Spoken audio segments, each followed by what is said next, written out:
Feeling inspired and wanting to create something spectacular is one of the most exhilarating feelings. Nothing comes close to the feeling of infinite potential and possibilities. You tell yourself you're going to make it happen. You tell other people you're going to do it. You sit down, ready to start, but end up just staring at a blank page. You subconsciously distract yourself from the pain and fear of starting something new. The more you stare at that blank page, the more you start having doubts and concerns. No one would watch your videos. Your skills aren't good enough. You're just not good enough. You plan and think so much but don't have a single result. You let the days go by, telling yourself you're going to do something, but end up doing productive tasks unrelated to your actual goal, and slowly, your motivation dies. You give up because it's easier that way. Because you can always do better in your next big idea. But wait, how many next times have you had at this point? You've been down this road already. You know where it ends. Thoughts begin to rush into your head. It's too hard. It hurts. If I fail, it'll prove I'm not good enough. But that's just it, isn't it? Despite the pain and suffering, you just gotta take the leap of faith and put yourself out there. Who knows? Maybe something will stick and maybe it won't. But wouldn't you rather try to have done something rather than do nothing at all? Because when you're old and have no energy to pursue your dreams, you can at least tell yourself that you had no regrets. So, what will it be? So I hope you guys enjoyed that short film. So the reason why I created this film was to kind of show what it's like to pursue your dreams and the kind of thought processes that goes through your head. So hopefully that video shows what it's like for that, and hopefully you guys can resonate with the video as well. So this is the last part of a 3-part series on how to document your life. If you haven't checked out the other 2 videos, I'll have it linked somewhere around here. This video is how to get started, but I want to preface by saying that this video just doesn't apply to people who want to document their life, but anybody who wants to pursue their dreams, this will apply to. So if you want to get started on pursuing your dreams, the simple answer is you just have to get started.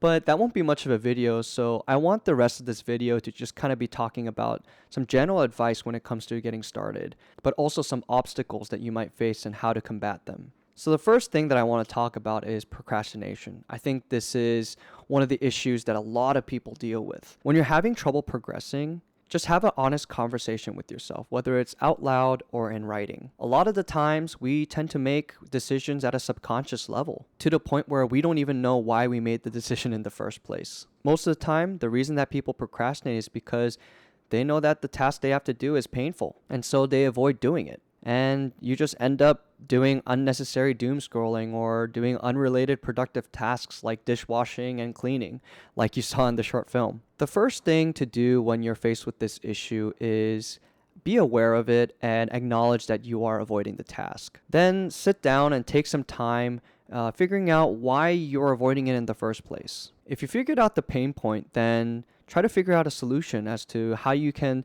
lessen the pain the next time you do it. The reason for this is that the next time you're faced with this task and you lessen the pain, you'll have much less resistance in initiating the task. Okay, so the next thing that I want to talk about is putting in the reps. If you see my earlier videos, they're just plain bad. But the important part is that I learned from each video and currently gradually figuring out what kind of content I want to make on this channel. You know, something that I wouldn't have known unless I got something out there in the first place. You can only know so much from planning and strategizing. At some point, you just got to get something out there, whether it's good or bad. The formula to get better results is actually quite simple. It's output plus improvement plus consistency. It's simple, but funny enough, it's extremely hard to be consistent and have the grit to go so far because it's painful to constantly initiate and scary to not know whether or not you're going to be successful. Most people give up because they interpret the pain as not being good enough, when it's just something that they have to get over. There will definitely be times when you feel dejected from failure,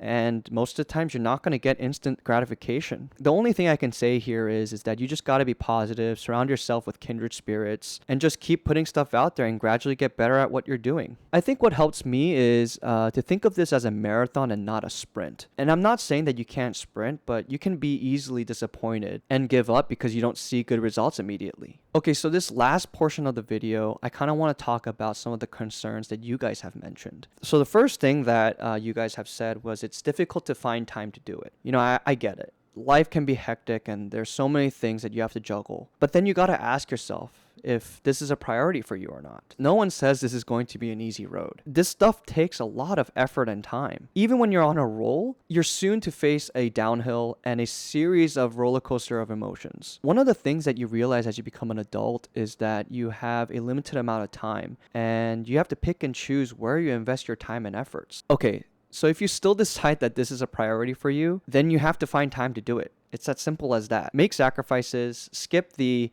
I don't feel like it step, say no to things, and allocate time for your goals. Because if this is truly something that you want to do, then you will find time to do it. Here's a quick exercise to prove this point. If I were to ask you to do a task that you didn't want to do, would you do it? Obviously you wouldn't. But what if I offered you 100K just to do it once a week for a month? Would you do it then? How about 50K? How about 10K? Come on, you would do it. The point is that if it's not a priority, then it's not a priority for you. But if it is a priority, then you have to make time to do it. Just be honest with yourself. Okay, so the second thing that people have mentioned is that it's hard to find motivation. If you're having a hard time in general pursuing your passions, it may have to do with your environment or methodology. So let's talk about environment first. If you're surrounded by people who are not in the same wavelength, or in an environment where there's not much inspiration, it's going to be hard for you to be inspired to work. You'd be surprised how much your environment affects your mindset. I mean, case in point, look at me. I moved from DC to New York, and I feel like I'm 10 times more productive in New York than I was in DC. So surround yourself with people that motivate you to do better and be in a place where you can be inspired to work. Okay, so the second thing is methodology. If you've been using the same approach and it hasn't been working, then you just got to change your approach. For example, if you're at home trying to work and it's not working, then maybe try working at a cafe or a public library. There's no guarantee that it's going to work, but it also may work. You'll never know unless you try. I hate to say this, but there isn't a cookie-cut blueprint on pursuing your passions. Everyone's a case by case, and you just gotta see yourself as you are. Take the first step, see where you are, and then take the next. You may not know where you're going, and you might simply be motivated by the sheer will that you want to do something for yourself. But in the midst of trial and error, you'll figure it out as you go. I definitely have so much to figure out, but I think that's the fun part. Because remember, this is a marathon, not a sprint. There's a recent quote that I heard from Hugh Jackman that comes to mind. You don't learn from your successes, you learn from your failures. And I think that's what's beautiful about this journey. Because it's not about succeeding or comparing yourself to other people's successes, but it's about genuinely enjoying the process and constantly learning and growing as an individual and professional. So once you got some ideas, it's time to execute. Don't worry about making the perfect video or being perfect at all. Just put something out there and you'll get better and better as you go. Okay, one last tip for the 20% of you who made it this far into the video. Don't do it for others, do it for yourself. It's good for your mental and you'll produce better results that way. So comment down below and tell me about your journey so far and what lessons you've learned. I try to respond to each and every one as much as possible, so don't be shy. I hope this video was helpful and I wish you guys the best of luck. Until next time, goodbye.